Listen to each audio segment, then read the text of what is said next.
there's this great line that Jesus has, which is, of course, the render unto Caesar line. And, most people have sort of heard that line, but, the story there is so good because he's basically like, here's Jesus, this revolutionary leader. And, people are like, okay, comrade Jesus, should we pay taxes? And Jesus is like, well, when you pay taxes, what are you paying them in? And he's like, well, these coins. Oh, bring me the coin. Show me the coin. And, he's like, well, this coin says Caesar on it. So I think it's clearly Caesar's. And as a piece of revolutionary praxis, what this turns into is, I mean, obviously it's not my idea. Maybe it wasn't even Jesus's idea, but it's a great idea, is essentially that rather, when you see this system, Jesus is like, okay, let's think of Jesus as a very practical revolutionary leader here. He's like, I'm not going to like have a, last time we had a Jewish revolt and tried to like overthrow we weren't even trying to overthrow the Roman Empire. We're just trying to like get it out of, Israel. And, it was this massive disaster, right? Because Titus burned Jerusalem and took the Holy of Holies, yada, yada, yada. And this is not the way. This is not how we're going to do this thing.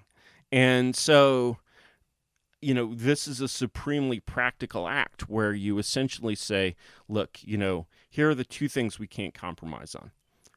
We can't revolt against Caesar. And so what we have to actually do, rather than revolting against Caesar, is deny his spiritual authority. We can't worship Caesar. We live in this place. We're ruled by Caesar. You know what? Our objective is not to get Caesar to bother us. Actually, our objective is to have Caesar not bother us. Like, let's actually live in a way such that we are giving as little offense as possible to Caesar so that we can live in the way that we find to be good.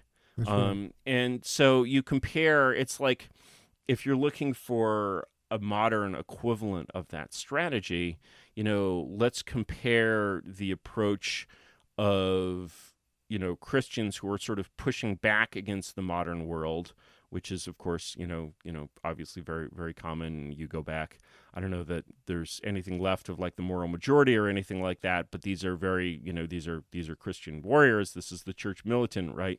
And then you compare that to, say, the Amish.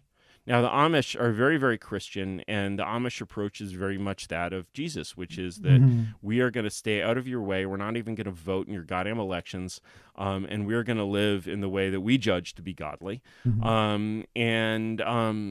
Somehow they're still allowed to do that. I don't know if that will last, really very long in this modern world, but they're allowed to do that.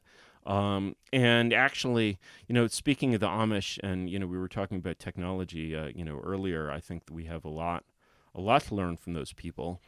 And there's great food. There's one study that was done that I read, and of course, now this is a social science study, so take it with however much salt you have in the house. I have some 40-pound bags for the well. Take it with a grain of salt because you know who's doing this. But nonetheless, the results I thought were striking, which is that they interviewed a bunch of people to ask them simply how satisfied they were with their life as a human being. And the people who scored the top, absolutely the top on this survey, you'll never guess, is billionaires. Billionaires, it turns out, are very satisfied with their lives.